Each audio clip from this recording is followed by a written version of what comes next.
Hello everyone, আশা করি সকলে অনেক অনেক ভালো আছেন এবং সুস্থ আছেন। তো আজকের ভিডিও কোন টপিকের টাইটেল ও থাম্বনেল দেখে বুঝতে পারছেন। বর্তমান সময়ে জনপ্রিয় একটা বট পিক্সেলট্যাপ বাই পিক্সেলভার্স, এটা কিন্তু লিস্টিংয়ের কাছাকাছি চলে আসছে। এখন যদি আমরা এই বটটা ওপেন করি তাহলে কিন্তু ওপেন হচ্ছে না।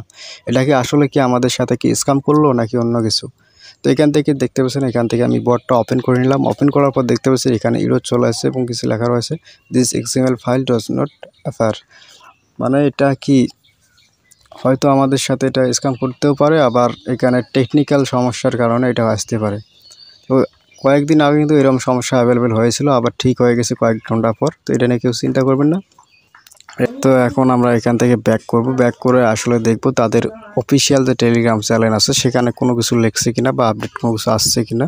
তো আমাদের ব্যাক করব, ব্যাক করার পর তাদের যে চ্যানেলটা রয়েছে পিক্সেলভার্স XYZ নিউজ চ্যানেল, তো এখানে চলে আসলাম। চলে আসার পর এখানে দেখতে পাচ্ছেন যে 25শে জুলাই একটা পোস্ট করছে, সে পোস্টটা আছে এবং এ বিষয়ে কোনো কিছু আপডেট নেই। তো এখন পর্যন্ত কোনো কনফার্ম ইনফরমেশন আপনাদেরকে আমি দিতে পারলাম যে এটাকে ব্যাক করবে অথবা কি স্ক্যাম করলো, যে কোনো একটা হতে পারে। তো আমি এটা নিয়ে কত ঘাটাঘাটি করলাম না। তো ভিডিও যদি ভালো লাগে অবশ্যই লাইক কমেন্ট শেয়ার করবা।